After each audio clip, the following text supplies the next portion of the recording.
सद्गुरु साईनाथ महाराज की जय।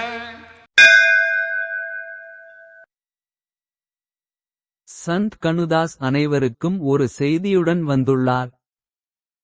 சீக்கிரம் எழுந்து சென்று சந்தின் வாழ்க்கை சரிதத்தை கேளுங்கள். இச்சூரிய உதயத்தை கண்டு கடவுளுக்கு இரக்கம் வந்தது. நானா காகா இருவரும் கனுதாஸை அழைக்க நினைத்தனர். கதையில் பரவிய வண்ணங்கள் அன்பிற்குரியவரை சிந்திக்க வைத்தன. மனமே, ஏன் தற்கொலை செய்து கொண்டாய்? உன் சொந்த செயல்களால் துன்பத்தை பெற்றாய்.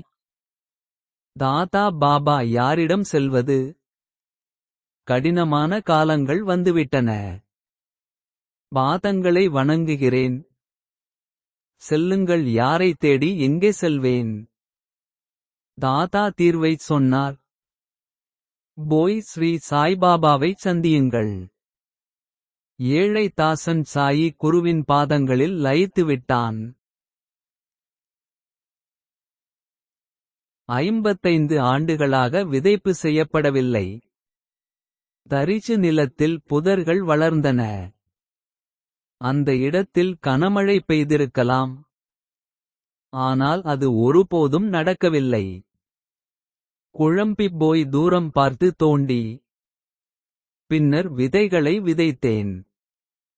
முளைத்த நாற்றுகள் வளமானதாகத் தெரிந்தன. வயலில் சோளக் கதிர்களால் நிறைந்திருப்பதாது தெரிந்தது.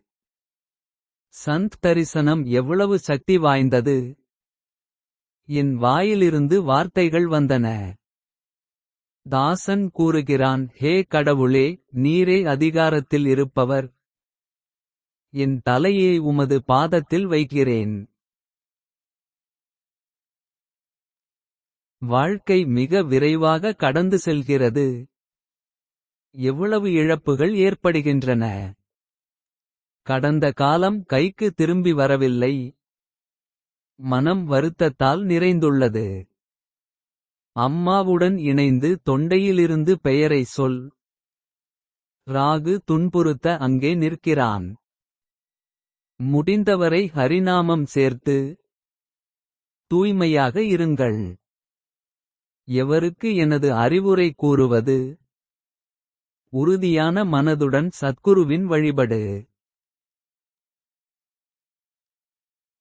மனிதன் மற்றவர்களின் குறைகளை சுட்டிக்காட்டினால் நீதான் முதலில் பேசுபவன். ஆனா இப்போ ஏன் மௌனமா நிற்கிறான்? இப்பொழுது பாருங்கள், எப்படி பயந்து போய்விட்டன் அற்பன் போல். முதலில் சுயமாக முயற்சி செய்.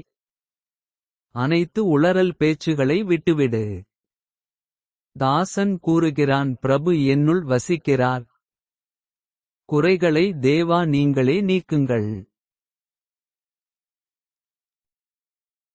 श्री सच्चिदानंद सद्गुरु साईनाथ महाराज की